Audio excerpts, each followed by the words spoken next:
Okay, with me now is Young Americans for Liberty analyst and author Kristin Tate. Okay, Kristin, we're hearing a new push by Democrats and TV hosts to, quote, rein in the media. Yes, do it, the critics are saying, for erroneous, poisonous, toxic conspiracy theories.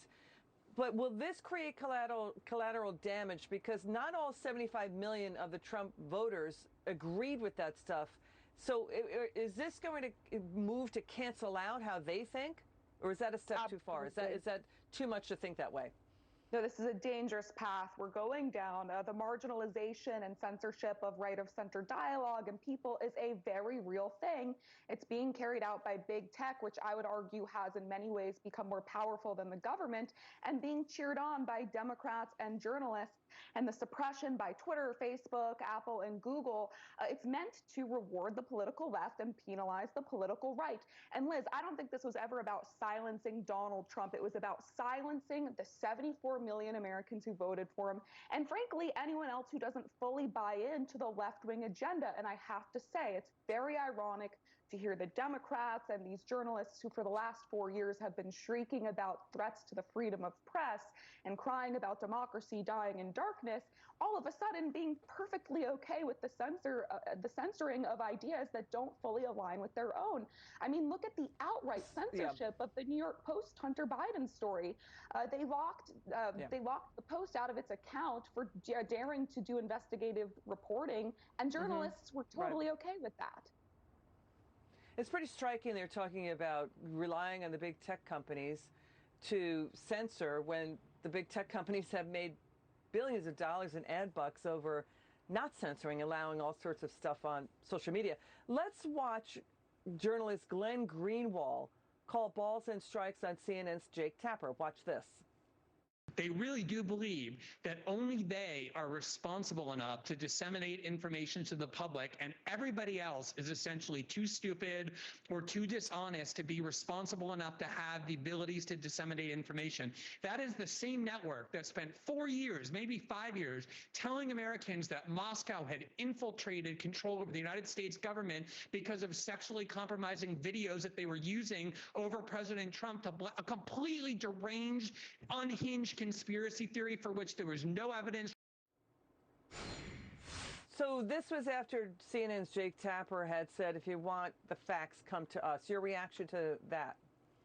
It's ridiculous. I couldn't agree more with Glenn Greenwald's statement. Of course, these are all private companies. They can operate as they please. But I would argue that a cultural environment that bans the open exchange of ideas on a wide enough scale can be just as damaging as state censorship.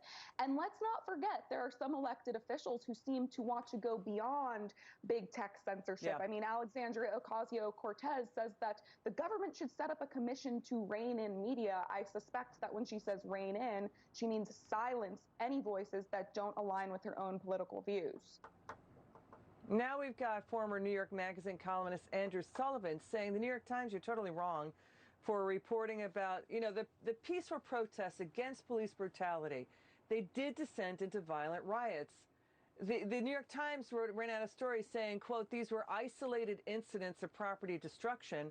Andrew Sullivan pointing out $2 billion worth of property damage, including in minority neighborhoods, is not, quote, isolated incidents. By the way, 30 people were shot or stabbed to death, 2,000 cops injured in those riots.